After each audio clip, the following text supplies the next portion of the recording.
For my school reform, I chose the No Child Left Behind Act, which was originally presented around 2000 to 2001. The No Child Left Behind Act, or it's called NCLB for short, authorized federal education programs that are administered by the states. So basically, the major goal of it was to close student achievement gaps by giving all children fair and equal opportunities to obtain education. When I was looking up characteristics, everything that I found said that there were the 4 pillars of the No Child Left Behind Act, which kind of solidified everything that it stood for. So the first one is accountability. For this, basically one of the main goals of the No Child Left Behind Act was to close the achievement gap and make sure all students had equal opportunities when it came to their education. So each year, schools were required to make progress on student achievement, and if they didn't, they had to provide supplemental services to those students who they were, like in the government's eyes, failing. So one of those assistances would be like free tutoring or after-school assistance with homework from teachers or peers. Schools would need to take corrective actions after so many years, like I think it was 2 to 3 years, about what they were doing, and if improvements weren't made after 5 years of not making the adequate yearly progress, which was like the set bar for what schools had to achieve, then changes were made to the way the school was ran entirely. The second characteristic, or the second pillar, I should say, was flexibility. Basically, states and school districts now had more flexibility to use their federal funding in the ways they wanted. Before, they had to use their federal funding for very specific things, like if we say this money is for this, you have to use it for this. Under the No Child Left Behind Act, schools could now use grants from, say, like the educational technology grants, innovative programs, quality state grants.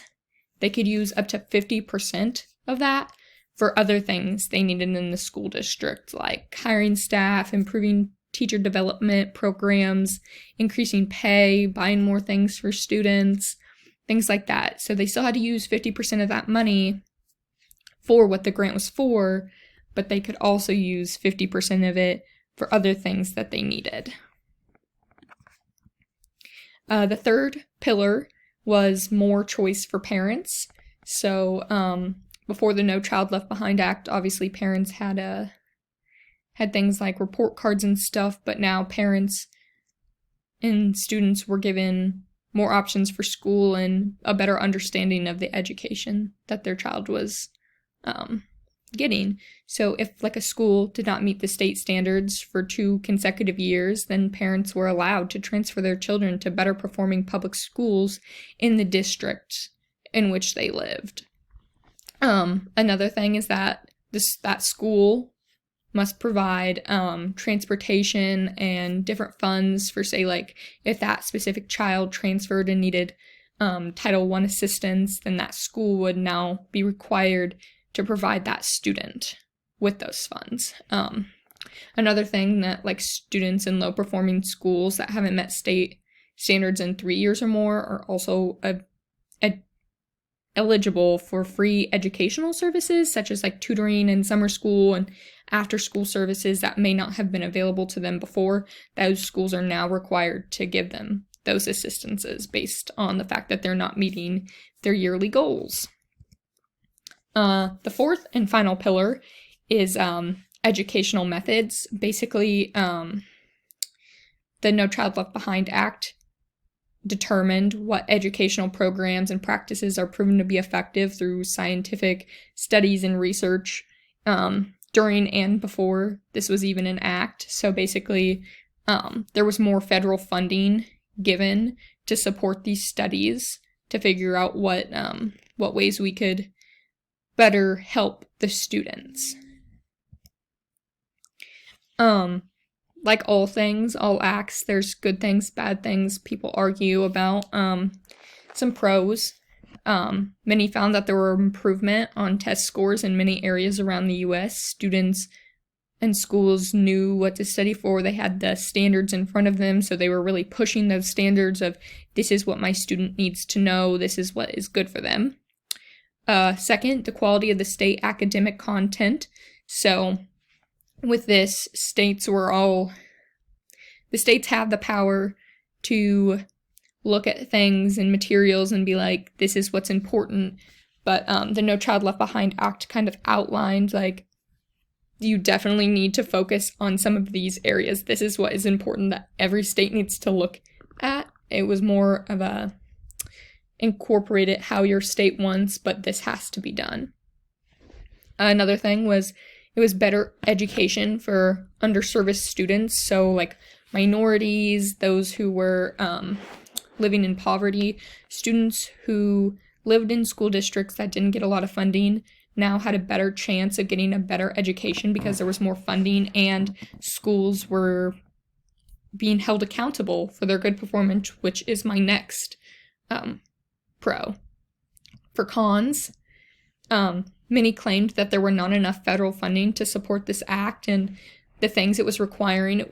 It's kind of rigorous to go from no one being held accountable for how students achieve and work and how much they progress through school. It was kind of up to the states and schools, and now the federal government was coming in and being like, hey, we have to hold students accountable. This is how. So some people weren't ready for that, and they don't feel as if they had the proper resources or funding to get those resources that they needed. The No Child Left Behind Act also required teachers to have more qualifications. They had to be better qualified to become a teacher. So this led to a teacher shortage in many areas around the United States, especially in poverty-stricken areas. It was much harder to find teachers because nobody wanted to jump through hoops. Another thing was there was more focus on test scores rather than the primary reason that students were there. Schools were so focused on the fact that they would be receiving money from the government if their students were achieving things, but really they weren't achieving those things. They were just learning how to take tests. So many believe they didn't actually improve anything. They just improved how their students could retain something and long enough to take a test. They were teaching people how to take standardized testing. So finally, I would say, in my personal opinion, the goals of the No Child Left Behind Act were good. They had good intentions to improve schools and make education fair for all students, but the approaches taken and the fundings that were given were not to the advantage of the students or the teachers, and many schools were more focused on students be able to take the test well than making sure they actually understood the content, and this ended in students not actually getting the new education or opportunities they were hoping for. And this is my reference page. If you have any questions, please feel free to email me.